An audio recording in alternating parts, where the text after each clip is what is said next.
கடந்த 8 ஆண்டுகளில் இல்லாத அளவிற்கு பாகிஸ்தானின் கராச்சி மாநகரம் தற்போது ஒரு கடுமையான வெப்ப சூழலை சந்தித்து வருகிறது.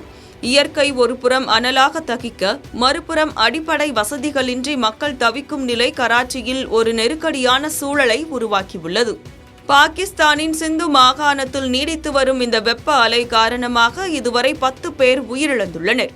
இதில் 5 நபர்களின் சடலங்கள் நகரின் பல்வேறு பகுதிகளிலிருந்து மீட்கப்பட்ட நிலையில், வெப்ப தாக்கம் காரணமாக மருத்துவமனையில் அனுமதிக்கப்பட்டிருந்த மேலும் 5 பேர் சிகிச்சை பலனின்றி உயிரிழந்தனர்.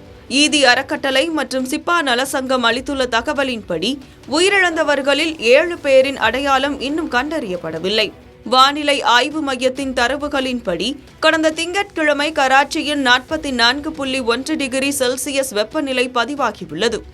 இது 2018ஆம் ஆண்டிற்கு பிறகு பதிவான மிக அதிகபட்ச வெப்பமாகும். வழக்கமான மே மாத சராசரி வெப்பத்தை விட இது சுமார் 7.8 டிகிரி அதிகமாகும். நிலப்பகுதியிலிருந்து வீசிய வறண்ட காற்றும், குளிர்ந்த கடல் காற்று மாலை 5 மணி வரை வீச தாமதமானதும் வெப்பத்தின் தீவிரத்தை நீண்ட நேரம் நீடிக்கச் செய்தது. வெப்பத்தின் கொடுமை ஒருபுறம் இருக்க, கராச்சியின் பல பகுதிகளில் நிலவும் 16 மணி நேர மின்வெட்டு மற்றும் கடுமையான குடிநீர் தட்டுப்பாடு பொதுமக்களின் இயல்பு வாழ்க்கையை முற்றிலுமாக முடக்கியுள்ளது. குறிப்பாக O மற்றும் A லெவல் தேர்வுகள் எழுதி வரும் மாணவர்கள் மின்சாரம் இல்லாத தேர்வு அறைகளில் மிகுந்த சிரமத்திற்கு ஆளாகியுள்ளனர்.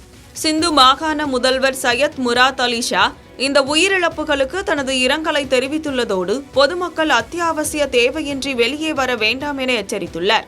தெற்காசியா முழுவதும் பருவநிலை மாற்றத்தினால் இதுபோன்ற அதீத வெப்ப அலைகள் ஒரு தொடர்கதையாகி வருகின்றன. வரும் நாட்களில் வெப்பம் சற்று குறைய வாய்ப்பிருப்பதாக கூறப்பட்டாலும், மே மாதத்தின் 2ஆம் வாரத்திற்கு பிறகு மீண்டும் வெப்பநிலை அதிகரிக்கக்கூடும் என வானிலை ஆய்வு மையம் தனது எச்சரிக்கையில் தெரிவித்துள்ளது.